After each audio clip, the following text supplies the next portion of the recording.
So Scholastic has been re-releasing the iconic Animorphs series as a graphic novel series for new readers, for a new generation. And I do have complaints, I have rants about this graphic novel series as someone who is a huge Animorphs fan and as someone who reread the entire series a few years ago as an adult. It really changed how I viewed the series as a whole. Now, I do have things to say about the graphic novel series in general, but the biggest thing that I have to talk about today is them censoring Scholastic, censoring the Animorphs. Now, I understand they were able to get away with a lot more with the books because it's printed text. The parents aren't going to read the entire series for the most part. But with graphic novels, it's more likely to be seen by people who might have something to say about it.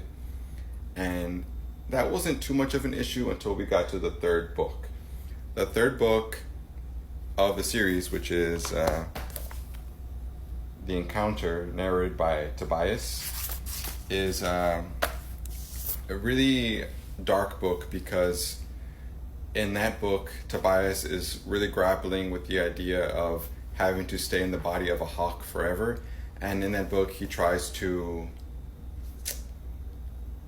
return himself to the title screen. He tries to make himself no longer be one of the living people. And it's very important to his storyline, his personal character arc, for him to be in such a dark place and for him to kind of overcome it and make peace with it and move past it as we progress throughout the 54 book series. And that happens, of course, in the third book here, The Encounter. This is the third graphic novel. There are 4 out at the time of me filming this video, and it's pretty much just completely removed from the book. It just doesn't happen.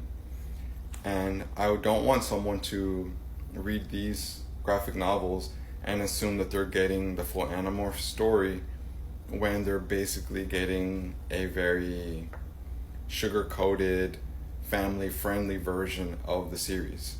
It feels like it undermines the severity and the real hardcore and very dark nature of the series as a whole.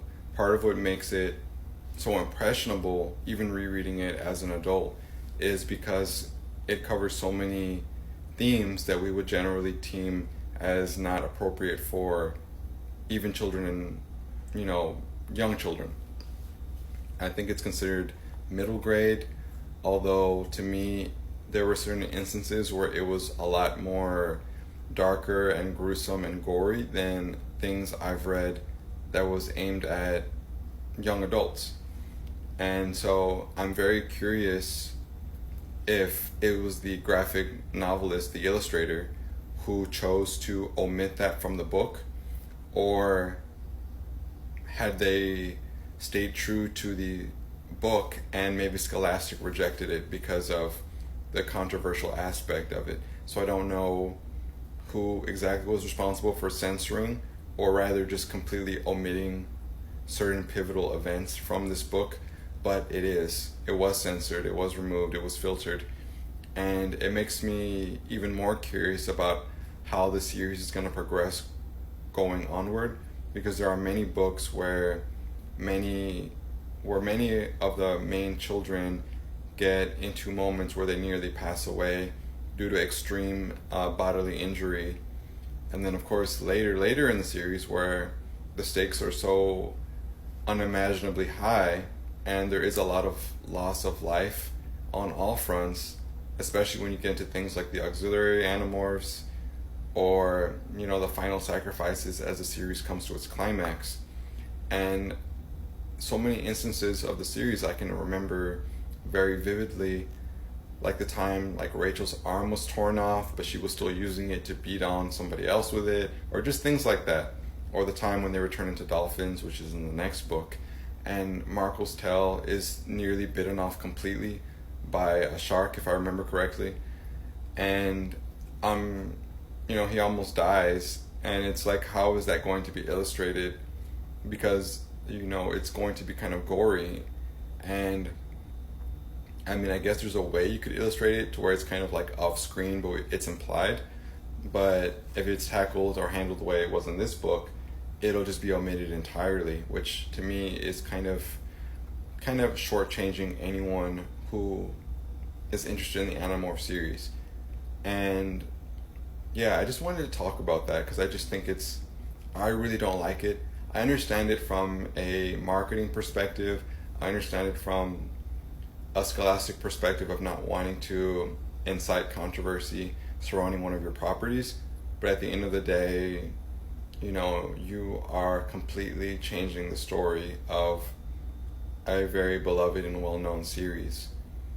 Although, I guess we could make the, debate, would I rather have, the whole series reinterpreted as a graphic novel series for new and young readers, potentially with certain things omitted or changed, or have no way for new readers to kind of access the Animorphs the way it was intentionally created.